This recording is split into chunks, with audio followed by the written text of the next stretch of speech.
যেতে বলে। এরপর বয়কাকে নিয়ে সেই ক্লাব থেকে সে বাইরে চলে আসে। আর এসব কিছু জোরব সিসি ক্যামেরার মাধ্যমে দেখতে পাচ্ছিল। তখন সে তার লোকজনদেরকে বয়কাকে মেরে ফেলতে বলে। শুরু হয়ে যায় তুমুল যুদ্ধ। বয়কা এক এক করে সবাইকে মারতে শুরু করে। শেষ মুহূর্তে সালভা তাকে পিছন থেকে বন্দুক তাক করে বসে। এতেও কোনো লাভ হয় না। সে চোখের পলকে সালভার কাছ থেকে সেই পিস্তলটি নিয়ে তাকে সেখানে মেরে দেয়। এই ঘটনাটি শেষ হওয়ার মধ্যেই জোরব সেখানে উপস্থিত হয়।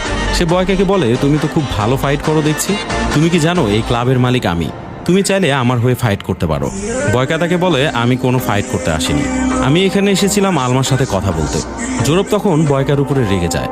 সে তখন তাকে বলে যে তার সাথে কথা বলার কোনো অধিকারই তোমার নেই, কারণ আমি তাকে অলরেডি কিনে নিয়েছি।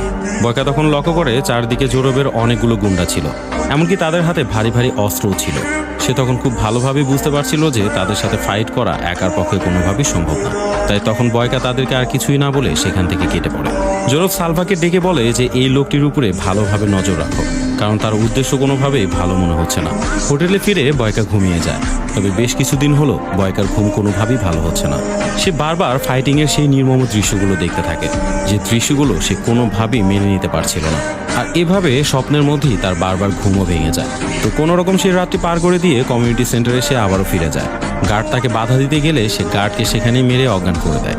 এরপর বয়কা আলমার সাথে দেখাও করে। বয়কার সাথে থাকা সে স্মৃতিস্বরূপ ভিক্টরের একটি চিঠি সে আলমার হাতে তুলে দেয়। আলমা ভাবতে থাকে বয়কা হয়তো ভিক্টরের বন্ধু, তাই তখন ভিক্টরকে দেখে সে অনেকটাই খুশি হয়। বয়কা তখন তাকে জিজ্ঞাসা করে, জোরব কি আপনার সাথে কোনো খারাপ ব্যবহার করে? আলমা জানায়, আমি আর ভিক্টর মিলে জোরবের কাছ থেকে অনেকগুলো টাকা লোন নিয়েছিলাম। মূলত এই টাকাগুলো আমরা অনাথ আশ্রমে খরচ করেছি। আমরা দুজন মিলে ভেবেছিলাম যে জোরবের এই লোন আমরা যে কোনোভাবেই হোক পরিশোধ করতে পারবো। এর মধ্যেই ভিক্টর মারা গেল।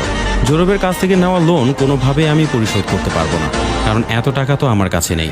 তাই এখন বাধ্য হয়ে আমি জোরবের হয়ে কাজ করি। আপনি কি ভিক্টরের শেষ ফাইট দেখেছিলেন?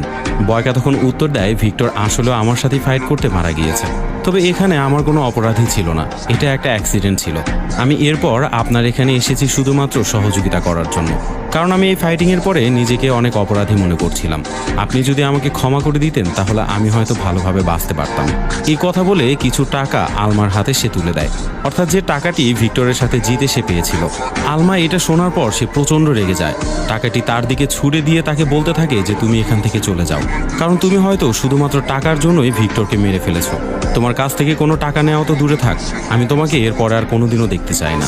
এরপর বয়কা সেখান থেকে চলে যেতে বাধ্য হয়। এরপর সিনটি পরিবর্তন হয়। আমরা দেখতে পারি জোরব তার ফাইটিং ক্লাবের জন্য ভালো একটি ফাইটার খুঁজে বেড়াচ্ছে, কিন্তু কোনো ভালো ফাইটার তার কপালে জুটছিল না। সে চারদিকে খোঁজ লাগিয়ে রেখেছে একটি ভালো ফাইটার পাওয়ার জন্য। আর এ সময় সেখানে বয়কার এন্ট্রি হয়। সে এক ঘুষি